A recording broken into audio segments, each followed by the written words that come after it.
Hello and welcome to the Rum Revival. It's Arminder, and last year El Dorado had released this rum right here. This is the High Ester Blend LBI/DHE. Now, people were really excited about this release. They're really looking forward to it.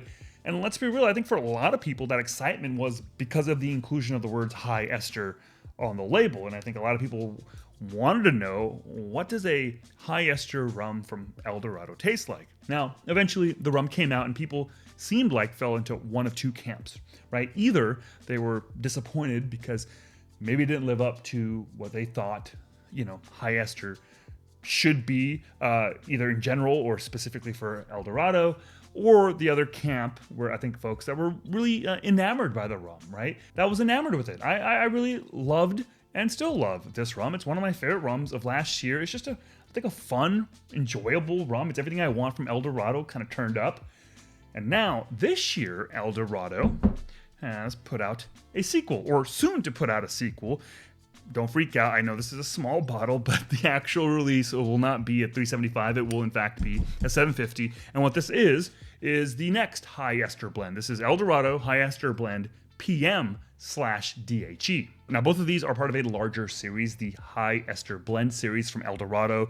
The idea being that they'll eventually release 9 or 10 of these, and each of them will be a 2 mark or 2 distillate blend, and all of them will contain the DHE mark, which is the Diamond High Ester mark, which is the source of the high ester in the blend and on the label and in the name. And then for each of these releases, the second mark will be a different one of Diamond Distillery's other marks, and they have a lot of them.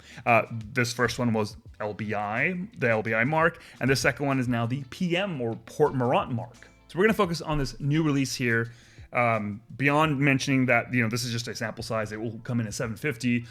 It is worth mentioning that pricing wise, it's going to be a little different, right?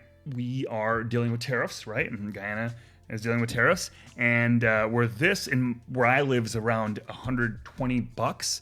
The PM/DHE is going to go for somewhere around $150. So that is what it is. In terms of availability, this is supposed to hit the California market early October. So I don't know when it's going to hit other markets, but usually the East Coast tends to get things a little earlier. So maybe a few weeks before that for the eastern portion of the country, maybe, but don't quote me on that. All right, so let's get into the nitty and gritty of this rum. So like I said, it's a blend of 2 marks, right? The PM and the DHE. Both were distilled in 2014, aged 10 years. Blended together.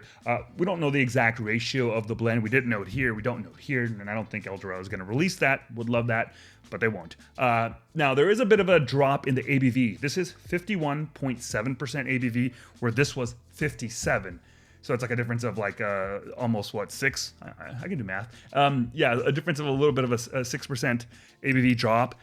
And, that's a bummer. Yeah, I mean, there's no other way to say that. Now, in terms of those 2 marks, first let's talk about the DHE or the Diamond High Ester mark. Like I said, it is the mark that brings the high esters to the blend. And if it wasn't clear, esters are one type of organic flavor compounds that contribute to a rum's flavor and aroma. And to create a lot of esters, the DHE mark, apparently goes through a multi-month fermentation, which is a very, very long time to ferment your molasses. And the longer you go in terms of fermentation, the more acids you create, and the more acids that you create, the more esters you're able to create as well. And the more esters that you have in the distillate, then the more potentially bigger, bolder fermentation flavors are in that final rum. Now, distillation of the mark takes place on the Diamond High Ester still, which is a small double retort pot still that's been around since the 1950s. And that still is capable of making rum with ester levels in excess of 1,500 grams per hectoliter of pure alcohol, and potentially up to 7,000 grams per hectoliter. I don't know why I did this. I could have just done whatever. Basically, that still is capable of making rums with a lot of esters. And as a reference, right, Jamaican rums legally are only allowed to make rums that have 1,600 grams per hectoliter of pure alcohol. That's their ceiling. But this thing is capable of producing rums up to 7,000. Now, that being said, we have no idea what the actual individual ester count is for DHE or these overall blends. It would be nice to know for sure, but the numbers aren't really going to tell you what the rum tastes like. So like personally, I'm not too bothered by it, you know? Now then, of course, what's different about this particular release now is the PM, right? The PM mark, which stands for Port Mourant, and that is the iconic mark from Diamond Distillery, and it's made on the iconic Port Mourant still, which was constructed in 1732. Yeah, 1732. Crazy, right? And this is a double pot still where portions of it were actually made out of wood from the greenheart tree. Now, the mark is known for having this kind of heavier bodied, oily, slightly smoky, leathery profile. It's delicious. It's amazing. I love it. You love it. We all love it. Anyways, that's PM. That's DHE. That's the details on this new release. Let's now give it a try. So first kind of initial whiff, like the first thing like that I just kind of process a little bit when I first smell it is kind of high level baking spice and like high level kind of spicy leather, right? Just at a high level. Boom, got that. But when I let this kind of open and I really kind of sit with it and I take my time to really kind of smell it, then I get this like smoky, sweet, earthy sauce. Now that might sound like barbecue sauce, but it's not that. It's more savory, maybe a little more umami, but also more tart, you know? The more I sit with this, I get a little chocolate, I get a little tamarind, and it kind of evokes a little bit of like a mole, right?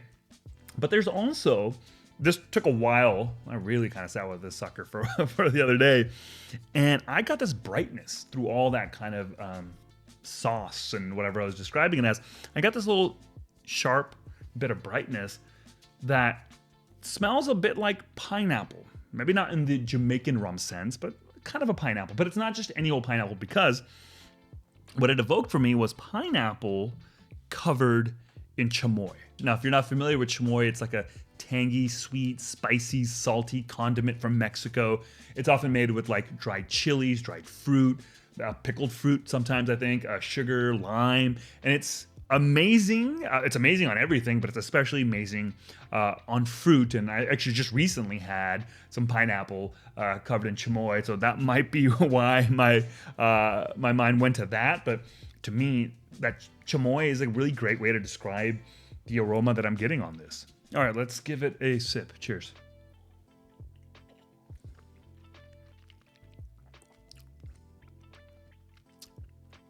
Okay, so first sip, first reactions, just like pure just reaction.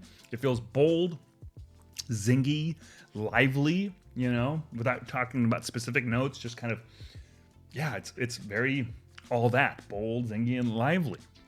Let's take a few more sips.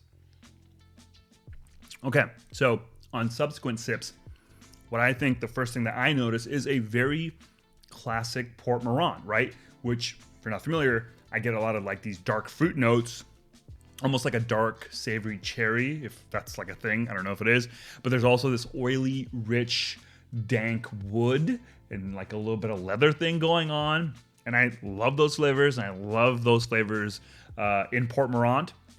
However, that experience, that Port Mourant flavor, is very short-lived, or rather, I guess the purity of that expression of Port Mourant is relatively short-lived on your palate, because very quickly you get this rolling, growing tide of like intense minerality and sort of acidity. You know, maybe not intense on the level of like a super high ester Jamaican rum. That's not what this is, but relative to other El Dorado releases, it has this kind of buzzing, lively, prickly, what I describe as minerality / acidity.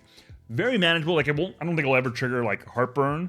And I'm prone to getting heartburn from like funky Jamaican rums. This isn't that, but in the world of Demerara rums, it feels like it is kind of effervescence that kind of comes through and grows and kind of builds and takes over that flavor of PM. I think, at least, that experience on the palate is probably the DHE, or a big part of it is the DHE, the high ester of it all, right? Coming off of that intensity, relative intensity, you come to the back end, to the finish, and then I start feeling like I'm getting some of the PM again. I'm getting a little bit of like smoky coffee. I'm getting a little bit of like clove as well. So it kind of rears back around, but it's this initial flash of PM that you know and love.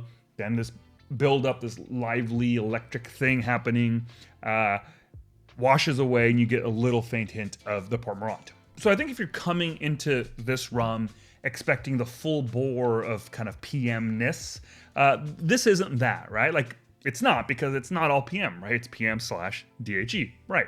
Now you might be wondering, of course, how this rum compares to the LBI DHE. Well, luckily I have another glass here to pour myself a little pour of the LBI.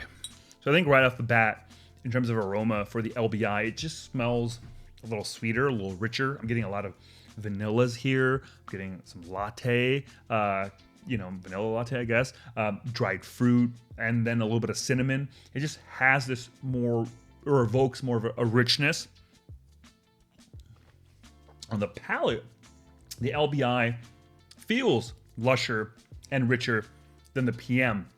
I'm getting dark chocolates, burnt caramels, a little bit of like creamy coffee, but it also has that minerally fuzzy electric thing, acidic thing, just like the PM does. Like I get it. However, I'd say with the PM, that transition from PM to that bold esteriness happened a lot more sudden.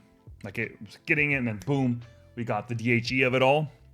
But with the the LBI rather, it feels like a much more of a gradual transition. It's a little less sudden and abrupt. And also, as I'm taking more sips of the LBI here, this makes me realize how on the PM here, how the PM feels is actually a little lighter and a little thinner, again, relative to the LBI. And I think a part of that probably has to do with the difference in the ABV, that difference of 6% less with the PM here relative to the other one. You notice it, and it feels thinner and a little lighter. Now, of course, comparing this to like a Dorado 12, 15, this will feel really heavy-bodied and not thin at all. It's all relative, of course, but just as you're going back and forth, I think it's fairly perceivable.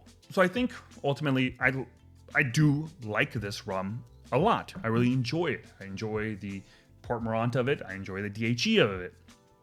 But I think I intellectually want to really love this, given how much I love Port Mourant in general.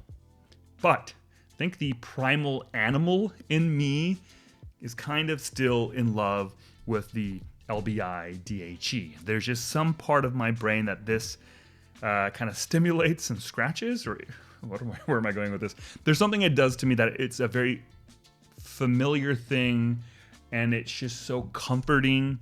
And to me, it's tough to intellectualize that. It's just something you feel here. All that to say, it's a really good rum for sure. But in this comparison, there's just something about the LBI DHE that is just feels more in my wheelhouse, more in my speed. Baby loves what he loves, But if you are someone who is finding themselves more a fan of independent bottling releases of rums from Diamond Distillery and less so of El Dorado, and you generally are liking the PM flavor profile, then I think you probably will gravitate towards the PM/DHE instead. So is there a world where if you tried this last year and you didn't like it, and that you might actually like this? Yeah, I think so. I think the thing that you probably still have to keep in check is the high ester of it all. This isn't going to be in HLCF territory and DOK territory, which is like the really high ester Hamden rums from Jamaica. If you're expecting something like that, that's not what these will ever be until we get, I guess, the DHE/DHE blend. I'm waiting for that. I hope that's like the final release, because that would be amazing. But I think if you keep that in mind, that in check, and don't expect these rums to do something like those Jamaican rums, then I think you might end up liking this, the PM/DHE, over the LBI/DHE. But me personally, team LBI. So that's it for this video. If you want to support the channel, keep on watching my stuff. That's great. But if you want to further support what I do, then check out my Patreon page where I have a bunch of exclusive content that you can check out that you might like. And if you sign up for one of the paid tiers, you get access to the Rum Revival Discord server, which is a really cool community of rum lovers that hang out and chat about rum, share their cocktail recipes. We share links to like new releases that are out there on the market, as well as like great sales that we find online. We share those kind of links. So it's a really cool community. I'd love for you to join us. And thank you so much for watching. Catch y'all next time. Bye.